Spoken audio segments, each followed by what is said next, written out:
Good morning, 10th class. I'm going to start the 7th poem in your book I Know Why the Caged Bird Sings by Angelo. तो इस poem में दो birds हैं, one is free and one is caged. तो किस तरह से उन दोनों बर्ड्स का कंपैरिजन किया गया है, let us read in the poem. तो बच्चे, इस पोइम में बताया गया कि ये पोइम सिंपल भी है और कॉम्प्लेक्स भी है. ये पोइम जो है ईजी टू अंडरस्टैंड है, बट इसमें जो मेटाफोर्स यूज़ किए गए हैं कि किस तरह से एक मेटाफोर्स इन द वे आपको बताया था ना, जो चीज़ें दो सिमिलर होती हैं जिनमें सिमिलैरिटीज़ होती हैं. तो एज अ मेटाफोर यहाँ पे किनको यूज़ किया गया, बर्ड्स को यूज़ किया गया. यहाँ पे जो केस्ड बर्ड हैं वो अफ्रीकन अमेरिकन लोग हैं, बट वाइट मैन जो यहाँ पे है फ्री बर्ड है. तो यहाँ पे दो बर्ड जिनका कंपेरिजन और कंट्रास्ट किया गया है, केज्ड और फ्री. केज्ड बर्ड है ब्लैक अमेरिकन लोगों के लिए, फ्री है वाइट पर्सनस के लिए. यहाँ पे जो केज की बार्स होती है उसके पीछे लोगों के लिए बहुत ही रिस्ट्रिक्शंस हैं. किस तरह के रिस्ट्रिक्शंस है? रेसिज्म, जात के तौर पे. सेक्सिज्म.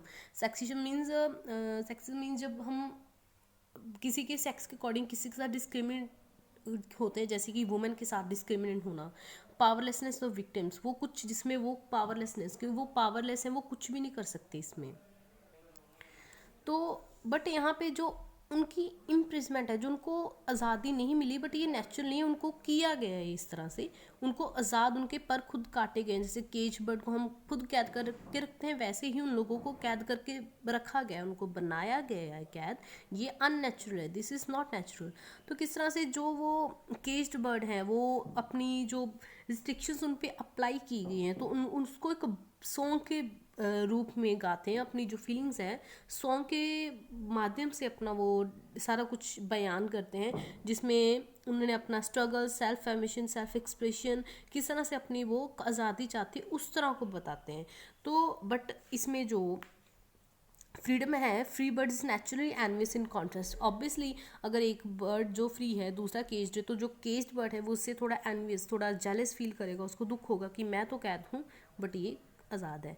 तो ये पोइम किस तरह से ओपन होती है, इसमें एक फ्री बर्ड होता है जो कि हवा में ऐसे आज़ादी से घूम रहा है शाम के orange sky in the evening. तो वो ऐसे ही विंड में जो अपने पर फैला के ऐसे विंग्स को फैला के सनलाइट, जेंटल सनलाइट में, जब डॉन या फिर डस्क का टाइम होता है, जब बहुत थोड़ी धूप होती है, तब वहाँ पे आराम से अपना उड़ान भरता है, ओपन स्काई में घूम रहा है. वो ऐसे क्लेम करता है कि जैसे सारा स्काई ही उसका है, क्योंकि वो फ्री है, वो कहीं भी घूमने जा सकता है. दूसरी जगह जहाँ पे केस्ड बर्ड है, जिनको as a American African use किया गया मेटाफोर, तो वो बड़े गुस्से में हैं, क्योंकि वो कुछ नहीं कर सकते, वो सिर्फ एक पिंजरे में बंद हैं. उनके पंख काट दिए गए हैं और उनके पैर बांध दिए गए हैं.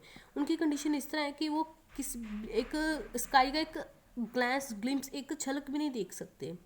तो हमें इससे एक पोइम है, पोइट था डर्नबर्स, उसकी पोइम में कुछ इस तरह की इमेज दी गई थी, जिसमें जो बर्ड है, एक बर्ड था, वो इसी तरह से वो ओपन स्काई में घूमना चाहता था, बट अपने आप को वाउंड कर लेता है, फिर भी वो गाना बंद नहीं करता है.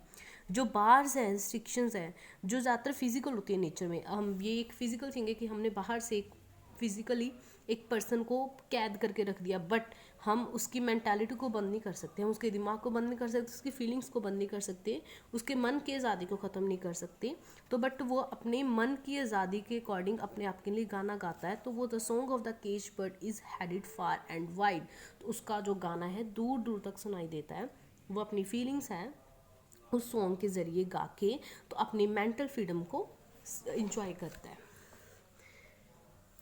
जो कहता है कि बर्ड जो बिल्कुल फ्री होता है, टोटल फ्रीडम होती है, वो कहीं भी उड़ान भर सकता है, जहाँ भी उसका दिल करता है वहाँ पे अपनी जो पंख फैला के वो कहीं भी जा सकता है. Look for platforms waiting for इस डैवर, अपने खाने की जहाँ वहाँ भी जा सकता है जहाँ पे उसका खाना उसका वेट कर रहा है. प्लेटफॉर्म जो बर्ड्स खाते हैं.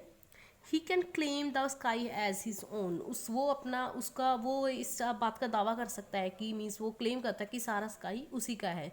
दूसरी जगह बट जो इन केज्ड बर्ड्स हैं ऑन द ग्रेव, वो उनके सपने बस सारे ग्रेव में ही है, बस ख़त्म है उनके सपने, वो कुछ नहीं कर सकते, ख़त्म.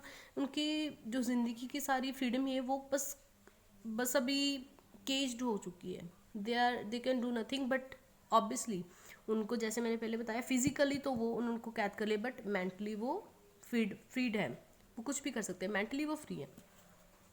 इससे रिवील्स द पोइट्स ड्रीम्स, इससे पोइट के खुद के ड्रीम्स का पता चलता है। Discrimination racism form the parts of her cage and she could not achieve all the white the counter parts were able to achieve, क्योंकि खुद वो एक, जैसे आप look in a picture this, she is an American African, तो वो अपना इस तरह से अपना दुख बयान करिए कि वो भी इसी चीज़ से गुजरी है, क्योंकि उसके साथ भी डिस्क्रिमिनेशन हुई है, वो सारा कुछ अचीव नहीं कर पाई, जब उसके वाइट काउंटर पार्ट जो उसके साथ वाले लोग थे सारे उसने अचीव कर लिया। इस फैक्ट, हालांकि ये फैक्ट था कि वो इंगेज थी, फिर भी उसने क्या किया, even bird can not even move freely in narrow space of cage, he crows out for the freedom equality. गाने में वो अपनी इक्वालिटी की, उसको इक्वालिटी मिलनी चाहिए, फ्रीडम के लिए गाता है। His song for freedom means इरिस्पर्सिबल,